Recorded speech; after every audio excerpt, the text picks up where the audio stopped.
A very good Wednesday evening to you. This is Primetime News coming to you live on NTV Sports and Shakti TV from our Newsfirst Centre here in Colombo. I'm Shaheen Jurang Pati. And I'm Amina Mustafa. Here's a look at the headlines.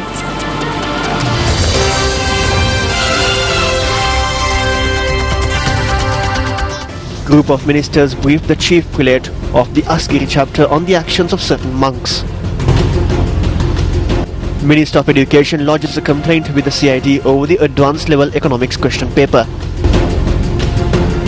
Minister Dallas Alha-Perumal reveals that the president has instructed that electricity tariffs be reduced when phase 2 of Norachole is added to the national grid. Sharit Kapkotua sets a new Sri Lankan record in the hammer throw.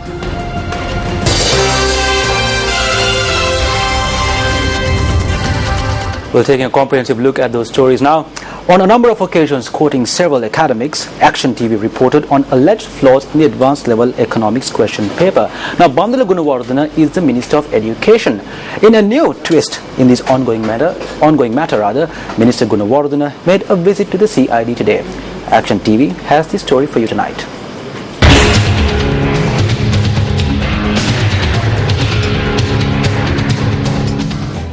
Education Minister Bandula Gunawardena lodged a complaint with the Criminal Investigations Department today.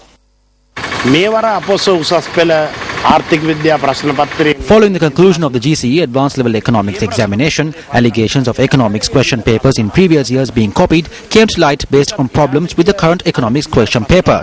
Through this, activity that brings the motherland to disrepute internationally is taking place. This is clearly an attempt to deteriorate trust in the examinations department and through this have a psychological effect on children and their parents. Therefore, a complaint was lodged with the CID today to conduct an impartial and comprehensive investigation to determine if an anti-state conspiracy is being undertaken here.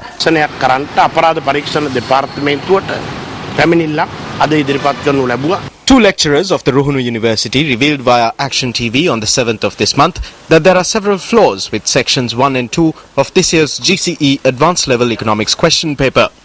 Issuing a statement the next day, the Commissioner General of Examinations noted that he had made inquiries from the examination board that compiled the question paper and they had assured him that there were no mistakes in the question paper. The Commissioner also released to the media a document through which the board had reportedly assured him that there were no mistakes in the question paper. Nevertheless, lecturers at not only the Ruhunu University but also the universities of Colombo, Peradeniya and Kalaniya point out that there are flaws in the question paper and that justice should be done to students during the marking process.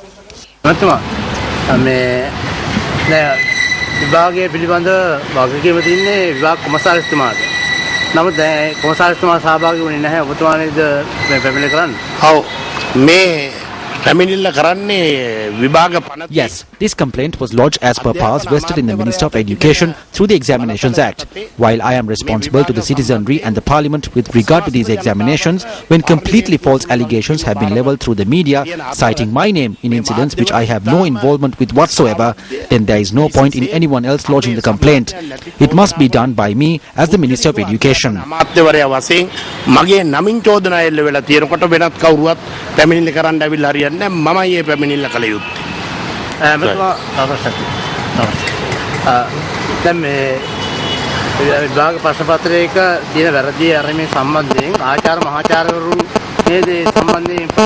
The CID will look into it if there are such statements. It is the CID that has the right to examine the complaint, isn't it?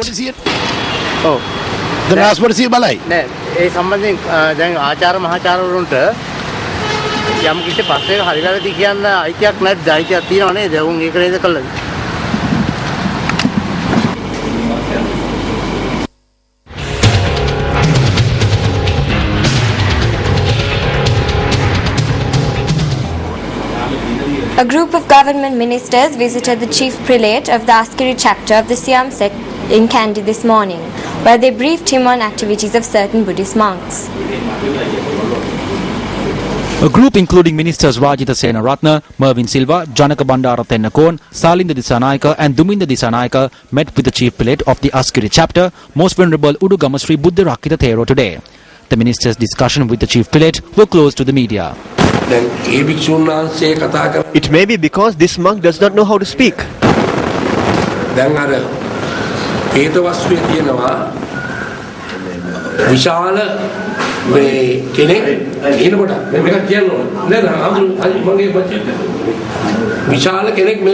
Mogallana Thero saw a large man approaching and informed Lord Buddha. This person's robes were on fire and he was walking in sin. Why? Because he did not know how to speak. When he spoke, worms fell from his mouth.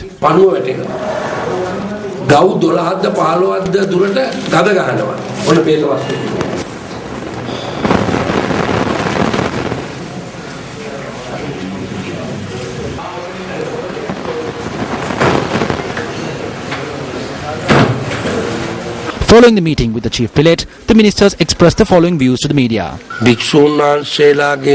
Words that come from the mouth of a bhikkhu must be pure as words that would come from the followers of Lord Buddha.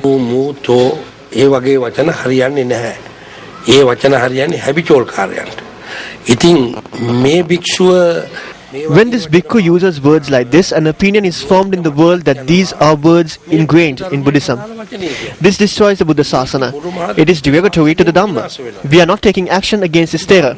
We are condemning his actions. We condemn his words. We condemn his conduct. We condemn his behavior. This is an action that is being taken to destroy the Buddha Sasana, having obtained a large sum of money from somewhere. We are against this. I am against it. All of us are against it. විශාල මුදලක් අමක් වශයෙන් දීලා මේක විනාශ කරන්න හදන ක්‍රියාමාර්ග. මේකට විරුද්ධයි අපි. මම මේකට විරුද්ධයි. අපි කවුරුත් විරුද්ධයි. ඔබතුමන්ලා ගන්න ක්‍රියාමාර්ගයක් ගන්න තමයි මේ. We have come to meet the Chief Prelate and obtain his blessings to commence a program to take action. අපි මේ යම්කිසි වැඩපිළිවෙලකට යන්නේ. උන්වහන්සේ පිළිගත්තා මේක අපි ගන්න ක්‍රියාමාර්ගය. The Chief Prelate accepted that the step we have taken is the correct step. He also advised us.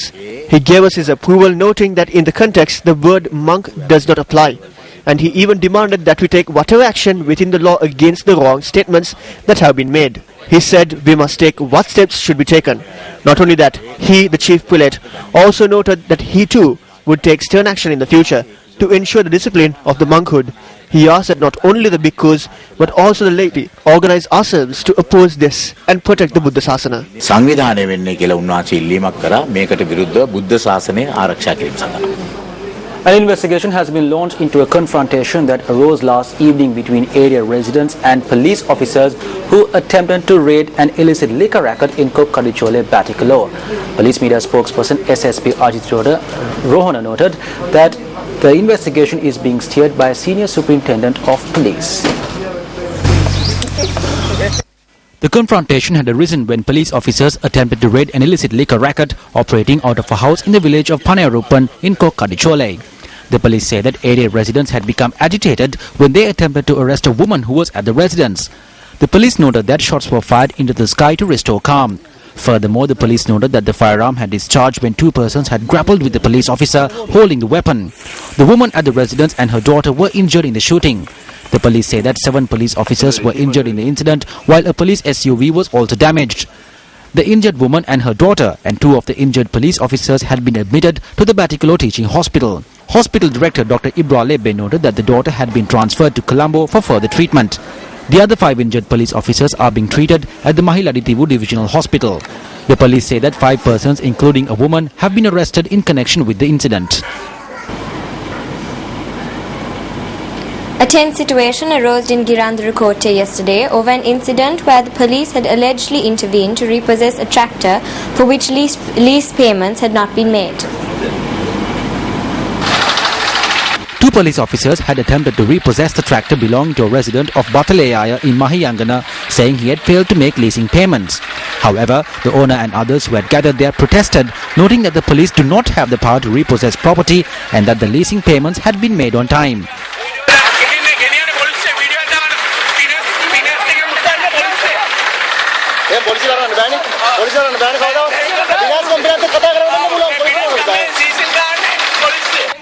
A senior police officer in the area also arrived at the scene and held talks to resolve the situation.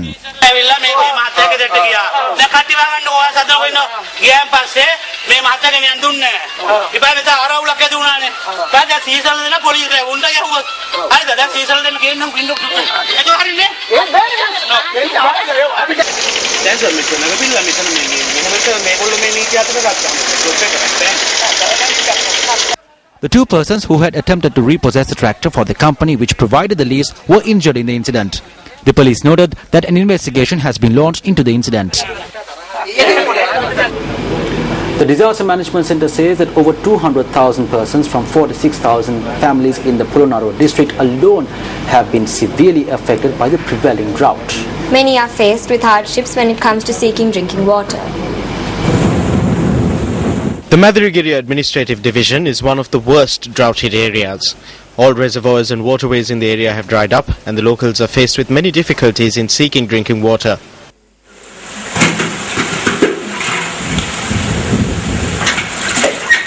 Wells in the Migaswaba, Vadigewaba, Kumukunawela and Patokwaba villages too have dried out. Our correspondent based in the area said that local farmers were forced to abandon their cultivations during several seasons as a result of the lack of water and are now faced with a new issue, finding food. Residents of these areas are now faced with a myriad of problems, all centered around the chronic shortage of water. Newsfirst Prime, which is organized to bring forth the problems of the people and provide solutions to these problems, will be held this time around in the drought-affected area.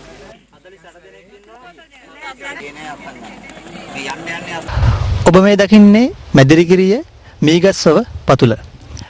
Locals in Migaswaba have been severely affected by the drought. Newsfirst Prime will discuss the issues faced by the residents in this area, and everyone in the area is invited to participate in the dialogue.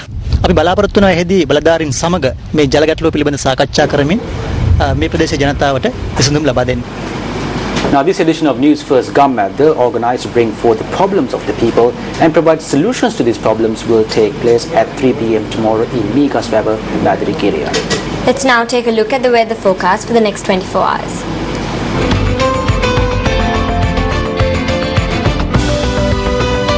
Good evening and welcome to the Newsfirst Weather Center. Well, the highest rainfall of 38.5 millimeters was recorded in the past 24 hours in the Kudawa area in Ratnapura. Meanwhile, the highest temperature of 36.5 degrees Celsius was recorded in the Polonnaruwa district. Now, taking a look at the forecast in the coming 24 hours, the Met Department forecasts that rains can be expected in the central, Sabragamur and western provinces and also in the Gaul and Mathura districts. Meanwhile, the Uva and eastern provinces, which have not seen much rainfall in the recent past, may expect a smattering of rain in the evening tomorrow.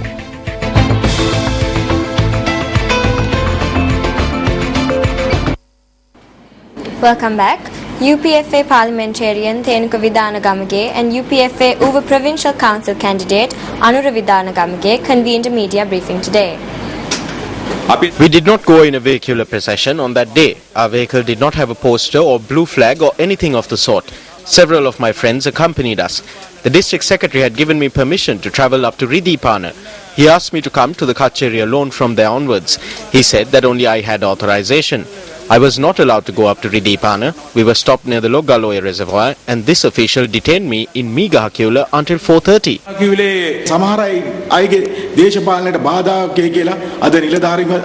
Some persons are employing officials to restrain Anura Vidhanagamage's victory as it will pose an obstacle to their politics. This is not the first instance that this official has acted in this way. He has done so at previous elections as well. Therefore, I make an appeal of the Elections Commissioner. This official is being steered by a certain person who cannot bear to see the work that Anura Vidhanagamage is doing. Now on to one of our headline-making stories this evening. Minister Dallas Alhaperuma notes that the President has issued instructions for electricity tariffs to be reduced following the opening of Phase 2 of the Norochule power plant. Now he made this statement at a media briefing convened in Colombo today. The Minister made this statement in response to allegations from the National Freedom Front accusing the government of failing in the task of water management. We reject this allegation and we are disappointed by it. Major irrigation projects have been initiated in the past 6 to 7 years. This is a certificate of excellence for water management. The present national electricity requirement is between 2000 and 2200 megawatts. Today our capacity is in excess of 4000 megawatts. There hasn't been a single power cut in this period.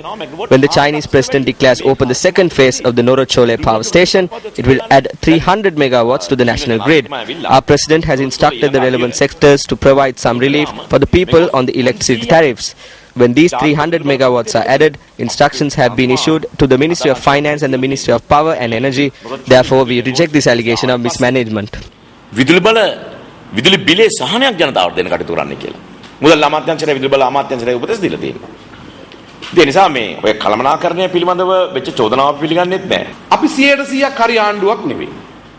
We are not a government that is 100% perfect. There are no pure white governments anywhere in the world. There are no pure black governments either. The people put forward their protest. They take to the streets or rather present their protest on the streets. If there is something wrong with the government, the people will speak out against it. But they are not prepared to speak to change the government. We are prepared even for a national election. We are prepared for the Uva Provincial Council election too.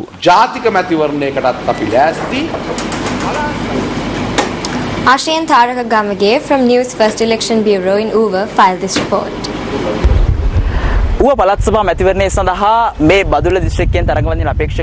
The issuing of preferential numbers to Badulla district candidates for the Uva Provincial Council poll commenced at 2:30 this afternoon. It must be noted that this process took place under heavy police security. Preferential numbers were issued to 294 candidates from 10 accepted political parties and 4 independent groups. දිස්ත්‍රික්කයේ තුල civil පුරවැසියන්ගේ නිදහස සහ අයිතීන් සුරක්ෂිත වන ආකාරයට The candidates should act, ensuring the protection of the freedoms and rights of civilians and how they should conduct their campaigning. The Assistant Elections Commissioner also briefed them on being environmentally friendly and the manner in which they could open campaign offices and how many offices they could have. කාර්යාලය සංඛ්‍යාවත් ඒ සඳහා අනුගමනය කළ යුතු ක්‍රියාවලියත් අපේ සහකාර මැතිවරණ කොමසාරිස්තුමා විසින් පැහැදිලි කරා. Meanwhile, Additional Elections Commissioner LMAR Ratnayaka notes that the preferential numbers for candidates in the Monoragala district have already been issued and that the process is now complete. Furthermore, he noted that preparations are now being made in the Badulla and Monoragala districts for postal voting. The Media Centre of the Ministry of Defence and Urban Development convened a media briefing today. මාර්තු මාසයේදී gazette නිවේදනයක් මගින් පුජ්‍යලයන් 424 දෙනෙකු හඳුනා ගැනුණා. 424 persons who had been identified as having links to terrorism were announced in a gazette notice published in March. This was done in keeping with Resolution 13/73 of the UN Security Council. Steps have been taken to remove 3 persons from this list and the amended gazette notice has been published. Any person who has been included in this list can request that they be removed from this list by submitting a request to the relevant authority. Following a study of the request, the authority, in this case the Minister of External Affairs, will be informed. It is the Minister that decides if they will be removed from the list, and that is what happened in this instance. අමාත්‍යවරයා තමයි තීරණය කරන්නේ ලයිස්තුවෙන් ඉවත් කිරීම සඳහා. මේ අවස්ථාවේදී සිදුුනේ ආකාරයටයි. The following views were expressed at a media briefing convened by the Unity Through Power Devolution movement in Colombo today. Both my mobile phones have been tapped and both my home phones have been tapped too. Everything I do in public anyway. Azad Sali does not play hide and seek with the government. අපි ගියාමේ බොරල්ල කනත්ත පිට්ටන්ට ඉදිරිපිට තියෙන කනත්ත වත්තට 3 or 4 days ago, we went to the cemetery gardens in Boralla. This land belongs to the Colombo Municipal Council. Uniformed individuals from the Ministry of Defence or the Urban Development Authority had gone there and surveyed the land. They had threatened people and told them that they would have to leave. They had been advised. How are they doing this? Is it unauthorized or legitimate? What must the people decide? Their transaction should be with the Colombo Municipal Council, not the Urban Development Authority. We have the mandate in the city of Colombo, not the government. Colombo නගරේ ජනවරම තියෙන්නේ අපිට ආණ්ඩුවට නෙමෙයි. Up next, our special segment A Better Tomorrow, where we look at development initiatives taking place across the country.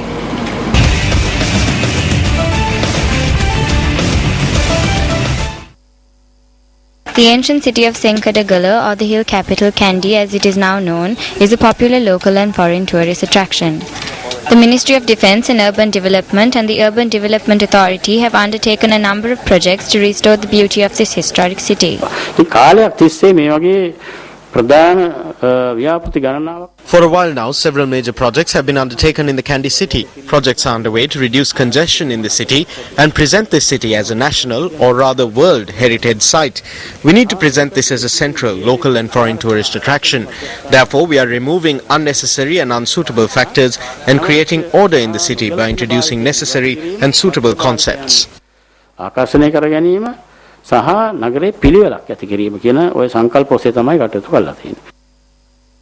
Gano River project, the construction of the bus stop and car park, reconstruction of Aleppola Walawa and the Bogambara prison are some of the key development initiatives that have been undertaken by the Urban Development Authority in Kandy.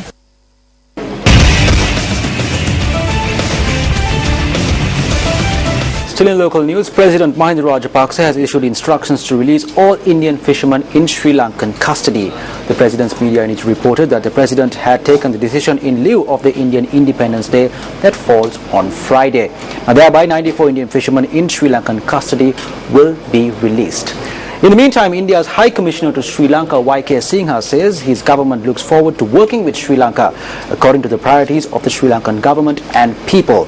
He made this statement at an event held in Colombo today.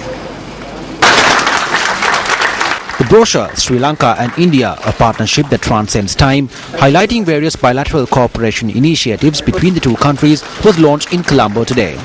Minister of Economic Development Basil Rajapaksa was the chief guest at the event, which also saw the participation of senior public officials. We look forward to working with the government and people of Sri Lanka according to the priorities that they have in terms of what they want in terms of development cooperation.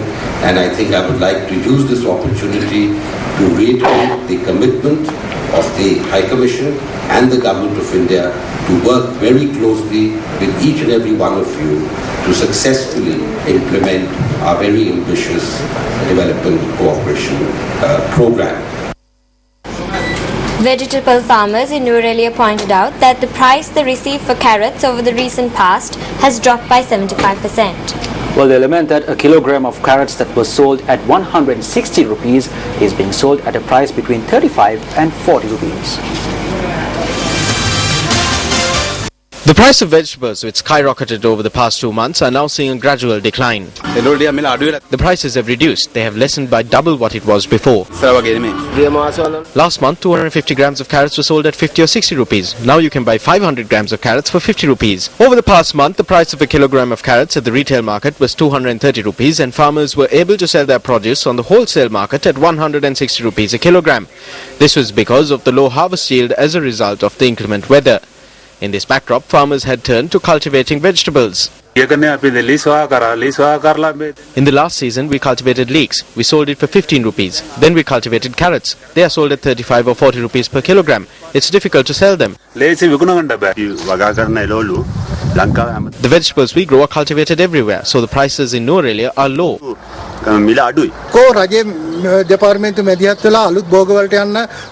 A state department needs to intervene and direct us to cultivate other crops. They do not do it. Our crops are cultivated in other areas. When their produce reaches the markets, the prices drop. The government needs to intervene in this issue.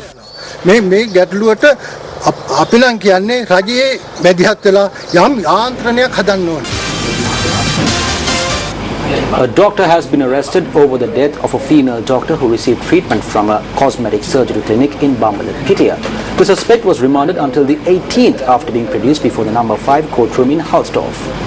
The deceased was 47 years old at the time of her demise. Investigations continuing over the incident.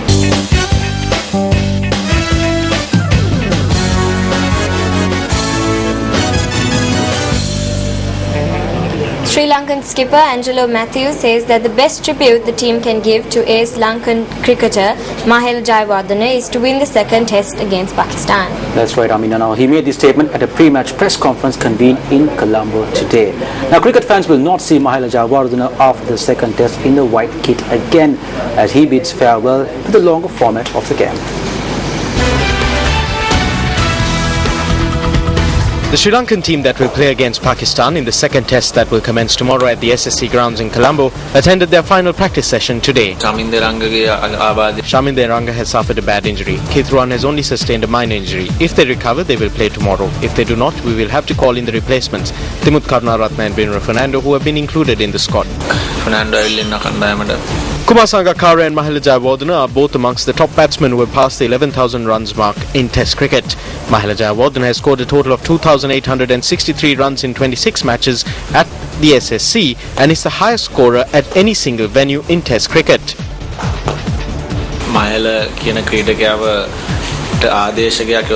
It will take us a very long time to find a replacement for a player like Mahela. A player like that is born very rarely. He has rendered a tremendous service to us all. As a team, we are saddened by his retirement. The best we can do is to win this game for him.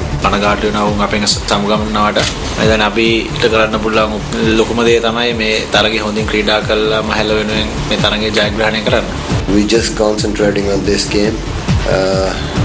We're looking forward to play good cricket and try to win this one to just level the series. These conditions, Sri Lankan batsmen, especially the team, know these conditions very well, and players like Kumar Sangakkara, who's been a class and he's been in good form, and when he got set, it's really difficult for any bowler to just get him out. So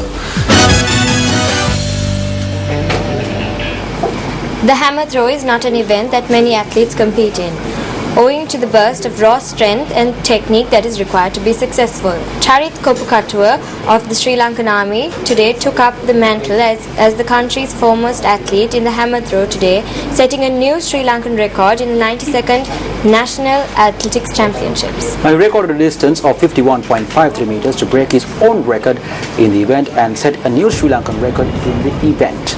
He achieved this feat at the 92nd National Athletics Championships being worked off at the Sukaradasa Stadium in Colombo. This is the first national record to be broken at the Games this year.